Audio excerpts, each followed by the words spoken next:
Halo semuanya, apa kabar? So, dalam kita semuanya sedang dalam merayakan Chinese New Year dan juga Hari Valentine secara bersamaan saat ini. So, sebelum untuk memulai firman Tuhan, saya mau mengucapkan kepada Anda semuanya Selamat Hari Raya Imlek dan juga Selamat Hari Valentine. I love you all.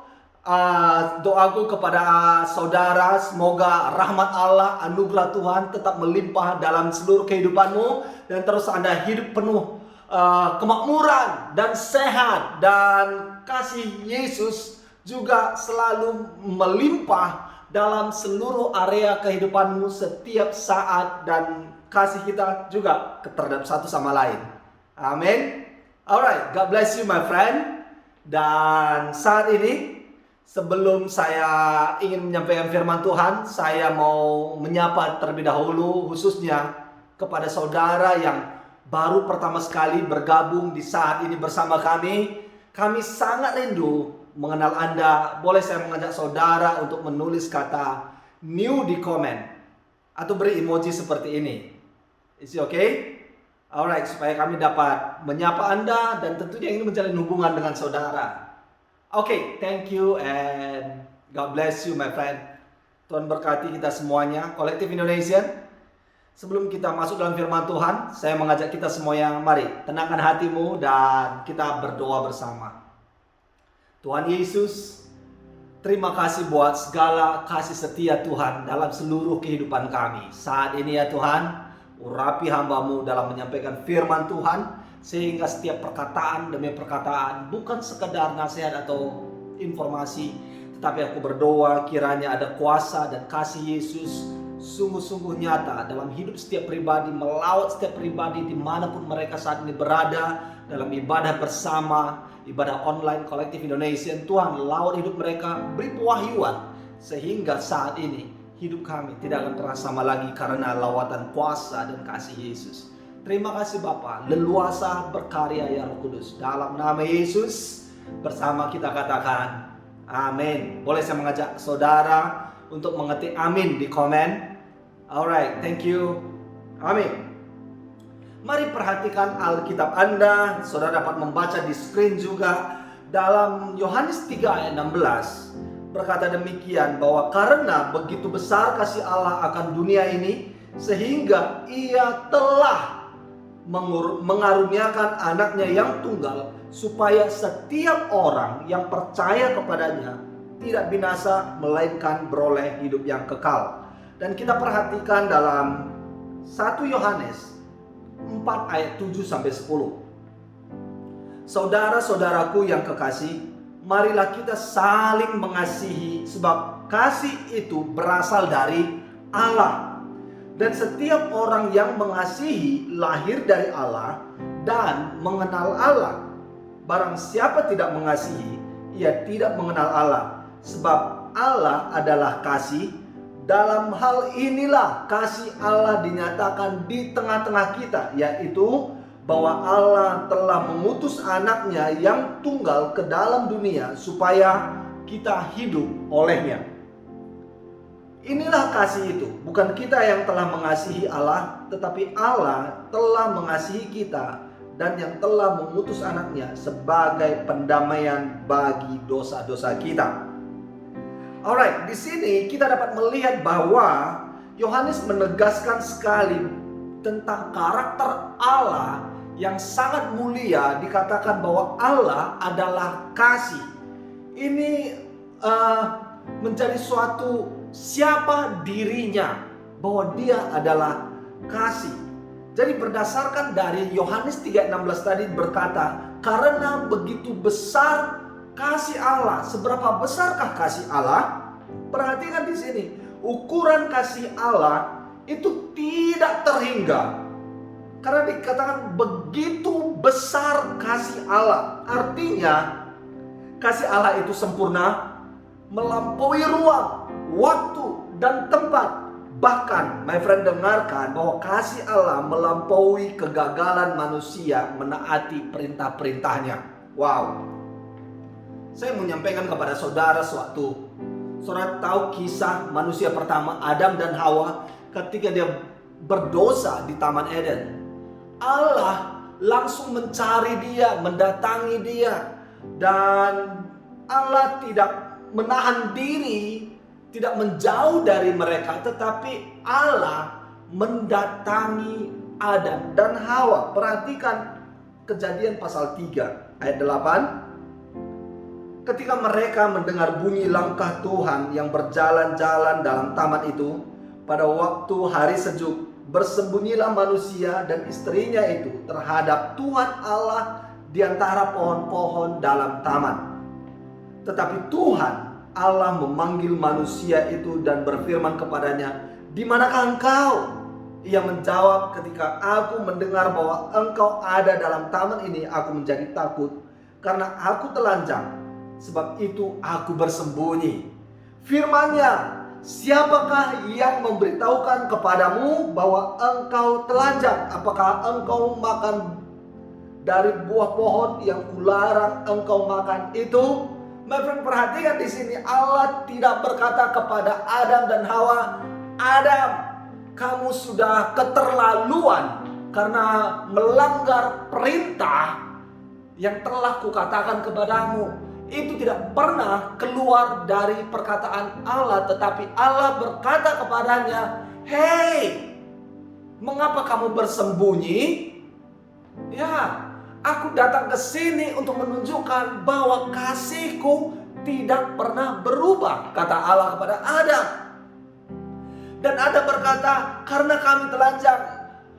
Allah berkata, "Siapa yang berkata kepadamu, aku tidak pernah menuduh engkau karena kesalahanmu? Come back and come back." Saudara perhatikan, di dalam 1 Yohanes 1 ayat 9 dikatakan demikian, "Jika kita mengaku dosa kita, maka Ia adalah setia dan adil sehingga Ia akan mengampuni segala dosa kita dan menyucikan kita dari segala kejahatan." Ia senantiasa setia dan adil mengampuni kita. Karena apa? Kasih-Nya tiada bersyarat. Kasih-Nya tidak pernah berubah. Kasih-Nya tidak ada jarak.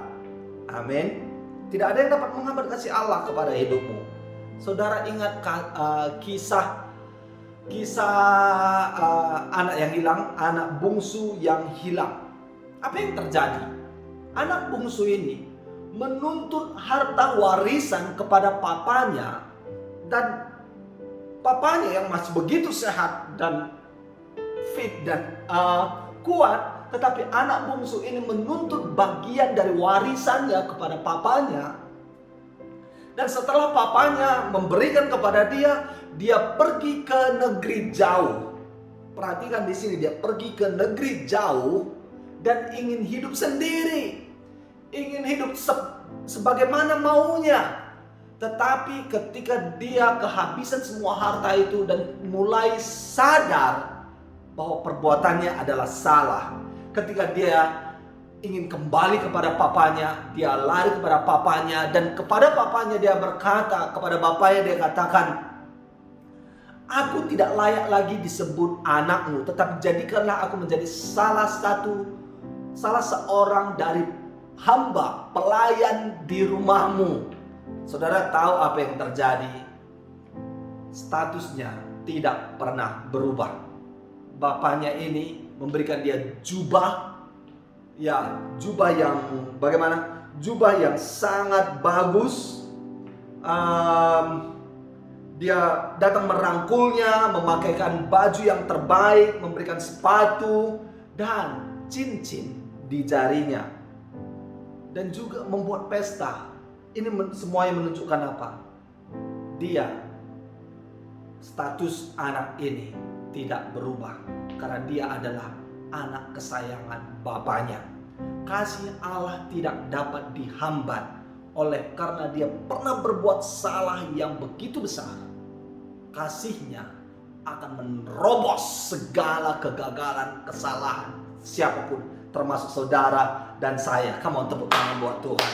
My friend, kesalahan apa yang pernah engkau lakukan Dan satu hal yang perlu engkau lakukan adalah kembali kepada kasih Allah. Karena apa? Kasihnya tidak pernah berubah, karena Dia adalah kasih.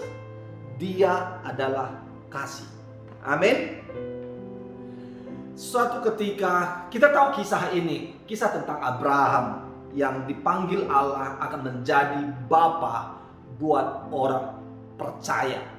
Ya kan, bapa buat orang percaya. Allah berkata kepada Abraham, engkau akan memiliki keturunan yang begitu banyak, seperti bintang di langit, seperti pasir di tepi pantai. Engkau akan menjadi bapa segala bangsa, kata Allah kepada Abraham. Dan one day, saudara tahu apa kesalahan yang Abraham lakukan?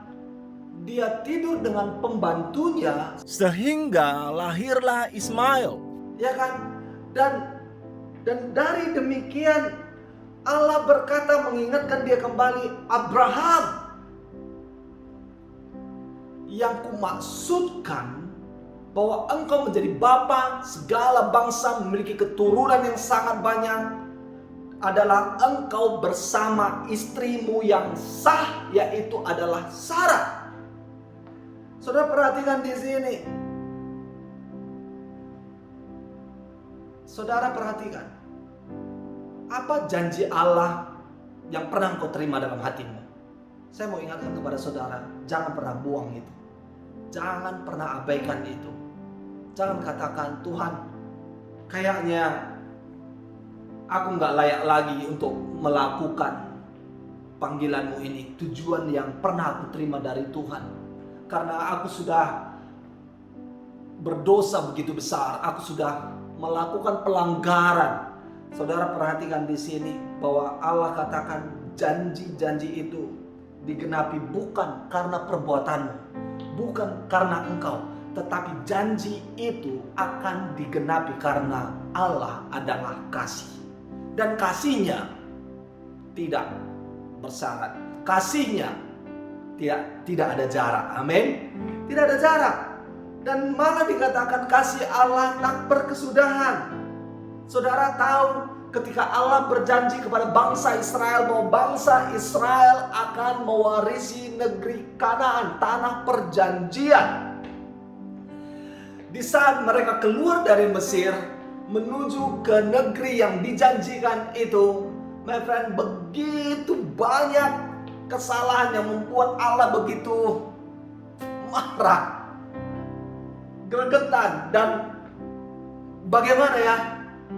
Tetapi Allah tetap memegang janjinya bahwa bangsa Israel pasti dan sangat pasti akan mewarisi negeri Kanaan. Ya kan? Tidak peduli.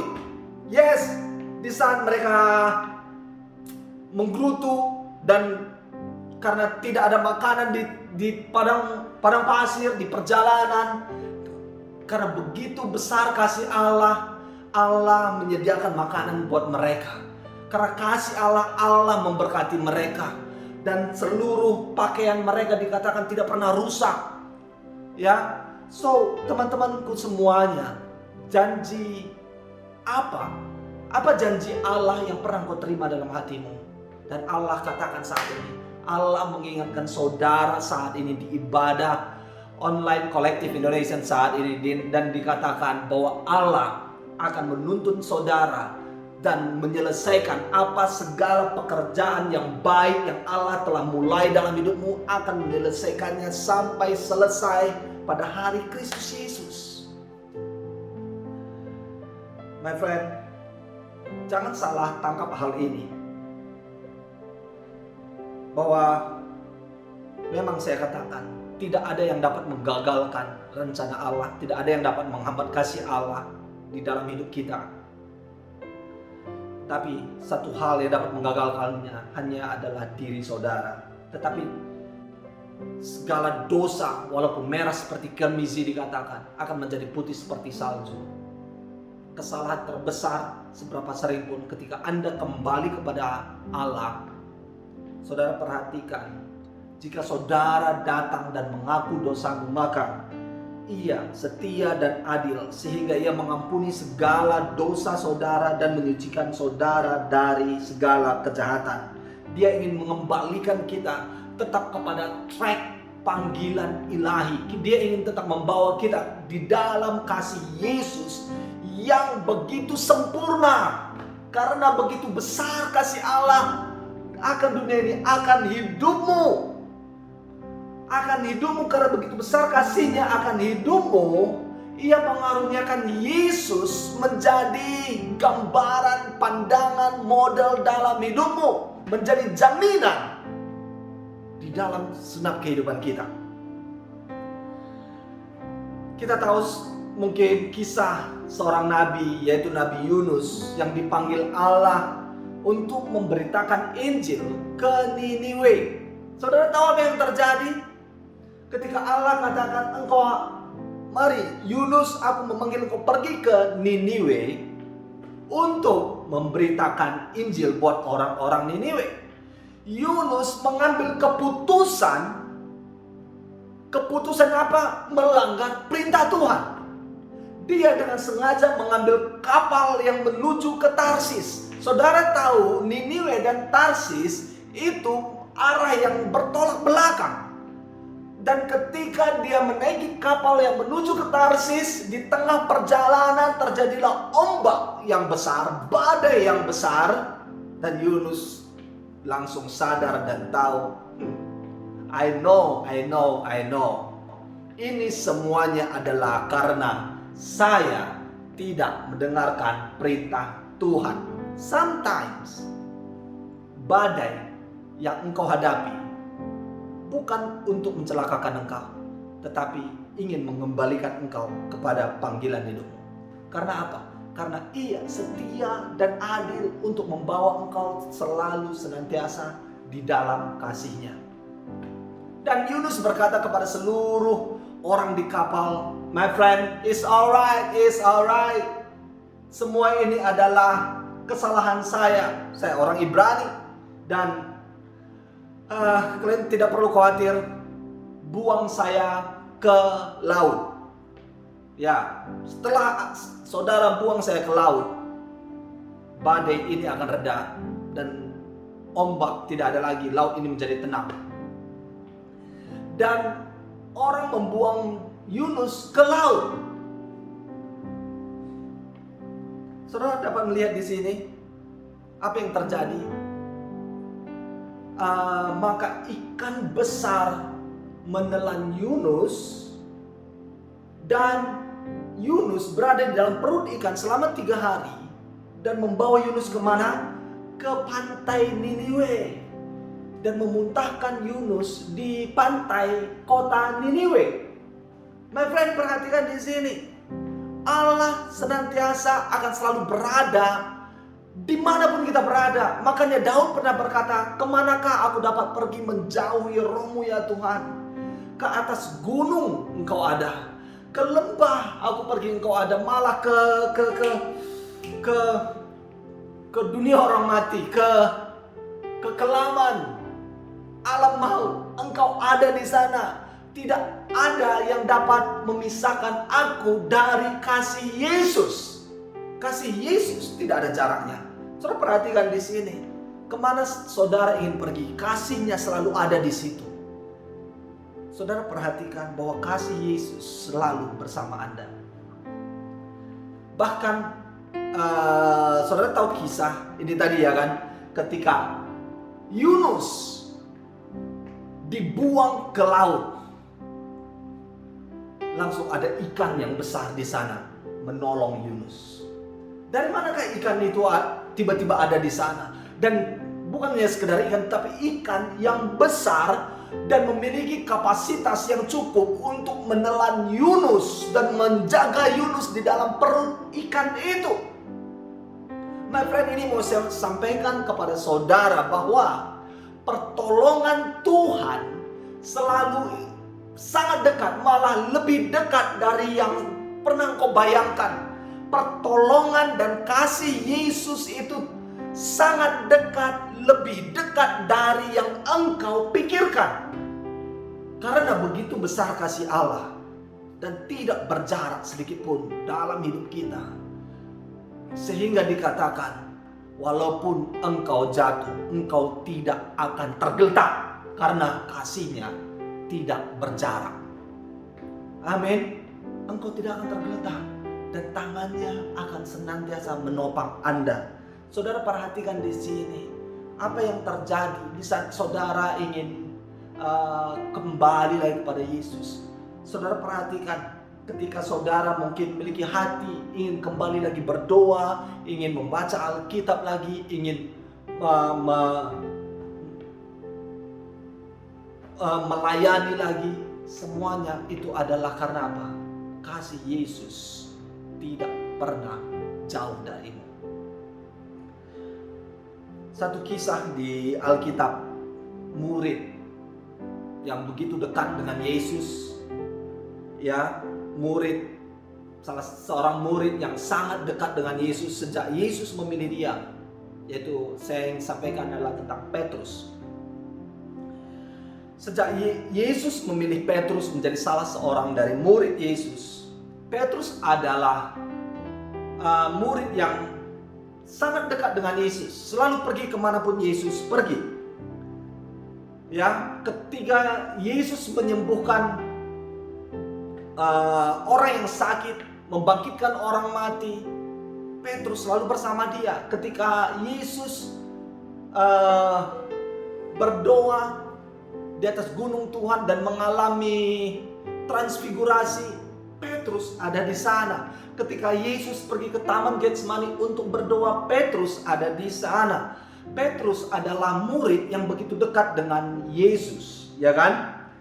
But apa yang terjadi ketika Yesus ditangkap dan dibawa kepada penghakiman dan menuju ke salib? Apa yang terjadi ketika Yesus ditangkap? Petrus menyangkal Yesus 3 kali, ya kan? Petrus menyangkal Yesus 3 kali. Dan Yesus tidak pernah membenci Petrus.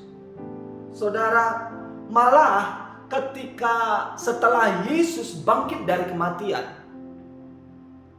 Yesus ingin memulihkan hubungan Petrus dengan Yesus, mengokohkan tetap status Petrus. Dan perhatikan dalam Yohanes pasal 21, saya baca kepada kita, Yohanes pasal 21 ayat 2 dikatakan di pantai itu. Saudara perhatikan di sini, setelah Yesus ditangkap dan mati dan dikuburkan, Petrus langsung patah semangat dan kembali kepada kehidupan lamanya. Ayat 2 dari Yohanes 21, di pantai itu berkumpullah Simon Petrus, Thomas yang disebut Didimus, Nathanael dari Kana yang di Galilea, anak-anak Zebedeus, dan 2 orang muridnya yang lain. Kata Simon Petrus kepada mereka, "Aku pergi menangkap ikan. Aku mau pergi menjalani kehidupan lamaku. Aku mau pergi menangkap ikan." Ya, kalian terserah kalian mau bagaimana. Tetapi saat ini, I don't know. Aku mau kembali kepada kehidupan lamaku, menangkap ikan. Tetapi saudara perhatikan, dan Yesus tahu bahwa Petrus kembali kepada kehidupan lamanya. Dan Yesus mendatangi Petrus bersama murid-muridnya yang sedang menangkap ikan dan melakukan mujizat yang sama. Dan di saat itu dia berjumpa kembali dengan Petrus. Tetapi ini menjadi poin yang mau saya sampaikan. Dalam conversation, percakapan Yesus dengan Petrus setelah ketemu, setelah kebangkitan Yesus. Dalam Yohanes pasal 21 ayat 15 sampai 16 sampai 19, oke? Alright, Yohanes 21 ayat 15 sampai 19. Saudara perhatikan, sesudah sarapan, Yesus berkata kepada Simon Petrus, "Simon anak Yohanes, apakah engkau mengasihi aku lebih daripada mereka ini?" Jawab Petrus kepadanya, "Benar Tuhan, engkau tahu bahwa aku mengasihi engkau. Kata Yesus kepadanya, simak perkataan Yesus kepada Petrus, gembalakanlah domba-dombaku. Kata Yesus pula kepadanya untuk kedua kalinya, Simon anak Yohanes, apakah engkau mengasihi aku? Jawab Petrus kepadanya, benar Tuhan, engkau tahu bahwa aku mengasihi engkau. Kata Yesus kepadanya, gembalakanlah domba-domba aku. Kata Yesus kepadanya untuk ketiga kalinya, Simon anak Yohanes, apakah engkau mengasihi aku? Maka sedih hati Petrus, karena Yesus berkata untuk ketiga kalinya, apakah engkau mengasihi aku?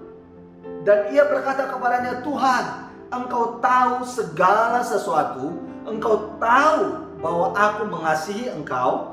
Kata Yesus kepadanya, gembalakanlah domba-dombaku. Saudara perhatikan di saat ini. Mungkin saudara bertanya, mengapa Yesus bertanya kepada Petrus berulang-ulang kali, sampai 3 kali dengan pertanyaan yang sama? Apakah Yesus tidak yakin dengan jawaban Petrus? Mungkin demikian. Saudara perhatikan bahwa sesungguhnya Petrus tahu, engkau tahu segalanya. Malah yang ada di dalam hatimu, dia tahu. My friend, amin. Apa yang ada di dalam hatimu saat ini, Yesus tahu. Yesus tahu dan yakin bahwa Petrus mengasihi Yesus. Tetapi poin di sini yang penting sekali adalah bukan tentang keyakinan Yesus terhadap Petrus, tetapi tentang keyakinan Petrus tentang siapa dia. Bahwa Allah telah memanggil dia menjadi rasul. Dan di saat itu ditegaskan 3 kali kata yang sama apa? Gembalakanlah domba-dombaku. Gembalakanlah domba-dombaku. Gembalakanlah domba-dombaku. Petrus, ingat siapa engkau. Sejak aku panggil engkau adalah rasulku, kata Yesus. So, tidak ada yang dapat memberhentikan kasih Yesus untuk menjamah Anda.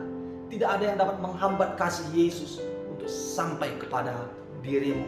Saat ini mungkin engkau merasakan sesuatu, bahwa engkau merasakan kasih Yesus saat ini menjamah hatimu. Tetapi pikiranmu berkata, bagaimana mungkin aku kembali kepada kasih Yesus? Bagaimana mungkin aku bisa melakukan panggilan Yesus lagi yang begitu besar? Karena dosa yang kulakukan sangat besar. Dan tidak hanya 1 kali, tetapi sangat sering aku berdosa dan berulang-ulang kali melakukan dosa yang sama. Bagaimana mungkin lagi panggilan yang sama yang pernah ku dengar tentang panggilan Yesus ke dalam hidupku dapat terwujud? My friend, perhatikan hal ini, bahwa kasih Yesus tak berkesudahan. Kasih Yesus itu dikatakan tidak berjarak sedikit pun. Kasih Yesus sangat besar. Yohanes 3:16, sekali lagi saya baca kepada kita. Karena begitu besar kasih Allah akan dunia ini, sehingga ia telah mengaruniakan anaknya yang tunggal, supaya setiap orang yang percaya kepadanya tidak binasa, melainkan beroleh hidup yang kekal. Ukuran kasih Allah itu tidak terhingga. Karena begitu besar kasih Allah. Artinya kasih Allah itu sempurna, melampaui ruang, melampaui waktu dan tempat, bahkan melampaui segala kegagalan manusia menaati perintah-perintahnya. Dosa tidak dapat menggagalkan kasih Yesus. Dosa tidak dapat menghambat kasih Yesus. Tetapi ada satu kisah di Alkitab, perkataan Yesus yang dapat menghalangi kasih Yesus kepada kita apa? Jika kita tidak mengampuni sesama. Saudara perhatikan, ketika doa yang diajarkan Yesus kepada murid-muridnya dan dikatakan, dan ampunilah kami akan kesalahan kami, seperti kami juga mengampuni orang yang bersalah kepada kami. Seperti kami mengampuni orang yang bersalah kepada kami. So, di dalam Matius 6 ayat 14, ayat 15 dikatakan demikian. Karena jikalau kamu mengampuni kesalahan orang, Bapamu yang di sorga akan mengampuni kamu juga. Tetapi jikalau kamu tidak mengampuni orang, Bapamu juga tidak mengampuni kesalahanmu. Kita harus menerima bahwa setiap orang pernah melakukan kesalahan, termasuk saudara dan saya. Ya, janganlah kita menghakimi orang lain dan merasa diri kita lebih benar daripada dia. Mungkin kesalahan yang dia lakukan adalah kesalahan yang tidak pernah Anda lakukan. Bukan berarti saudara lebih benar daripada dia. Kesalahan saudara dan saya berbeda. Bukan berarti mana kesalahan yang lebih kecil atau mana kesalahan yang lebih besar. Semua kita punya kesalahan. Oleh karena itu, saya ingin mendorong setiap kita supaya jangan pernah gengsi untuk mengakui kesalahan, untuk meminta maaf, dan juga memaafkan. Saudara, mari sebagai anak Tuhan, yang saudara adalah anak Tuhan karena dia adalah kasih, dan kita harus memiliki kasih sebagaimana Allah telah mengasihi kita. Jangan pernah gengsi untuk meminta ampun atau memaafkan kesalahan orang lain. Saya mau katakan hal ini kepada kita semuanya. Dendam adalah emosi yang tidak sehat dan akan membuat hati kita penuh dengan kebencian dan iri hati. Selain itu, Tuhan juga tidak mengampuni kita jika kita tidak mengampuni orang lain. Orang yang bersalah kepada kita. Maksudnya siapapun. Jika kita tidak melepaskan pengampunan, jika kita tidak mengasihi, kasih Allah tidak akan sampai kepada kita. Markus 11 ayat 25, dan jika kamu berdiri untuk berdoa, ampunilah dahulu sekiranya ada barang sesuatu dalam hatimu terhadap orang lain, supaya juga Bapamu yang di sorga mengampuni kesalahanmu. Saudara perhatikan ayat ini, maknanya sebenarnya sama dengan ayat yang sebelumnya, namun di sini ditekankan bahwa sebelum kita datang kepadanya, kepada Yesus dan berdoa, pertama sekali kita harus tahu bahwa kita membersihkan hati kita, perasaan-perasaan kita dari kebencian, dari kejahatan, iri hati. Ampuni segala kesalahan orang lain yang pernah berbuat salah kepadamu, dan kau memikirkan suatu hal yang tidak menyukai dia, membenci dia. Saudara harus melepaskan pengampunan. Supaya apa? Engkau bisa datang kepada Bapa dan mengalami kasih Bapa. Ayat yang terakhir saya mau sampaikan kepada kita, Efesus 4 ayat 31 dan 32. Segala kepahitan, kegeraman, kemarahan, pertikaian dan fitnah hendaklah dibuang dari antara kamu. Demikian pula segala kejahatan. Tetapi hendaklah kamu ramah seorang terhadap yang lain, penuh kasih, mesra, dan saling mengampuni. Sekali lagi saya tegaskan hal ini. Hendaklah kamu ramah seorang terhadap yang lain, penuh kasih mesra dan saling mengampuni, sebagaimana Allah di dalam Kristus telah mengampuni kamu. My friend, sebagai anak-anak Tuhan, hendaklah kita menanamkan hukum kasih dan membuang perasaan-perasaan jahat seperti kemarahan, fitnah, apalagi pertikaian. Saya mau mengajak kita, tanamkanlah sifat-sifat yang ramah tamah terhadap satu sama lain, dan juga landaskan kasih sebagai dasar kita berinteraksi satu sama lain. Allah telah memberikan contoh kepada kita bahwa karena begitu besar kasih Allah kepada kita. Sekali lagi saya ingin mengajak kita membaca 1 Yohanes pasal 4 ayat 7. Perhatikan di sini, saudara-saudaraku yang kekasih, marilah kita saling mengasihi, sebab kasih itu berasal dari Allah. Dan setiap orang yang mengasihi lahir dari Allah dan mengenal Allah. Barang siapa tidak mengasihi, ia tidak mengenal Allah, sebab Allah adalah kasih. Dalam hal inilah kasih Allah dinyatakan di tengah-tengah kita, yaitu bahwa Allah telah mengutus anaknya yang tunggal ke dalam dunia supaya kita hidup olehnya. Inilah kasih itu.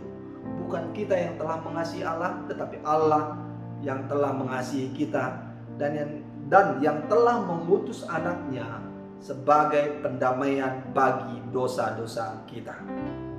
So my friend, saat ini di hari Valentine ini, mengapa saya menyampaikan firman Tuhan yang demikian?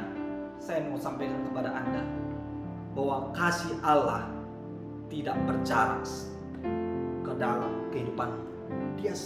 Dia selalu mengejar engkau. Tidak hanya mengejar engkau, bahwa kasih Allah selalu ada bersamamu.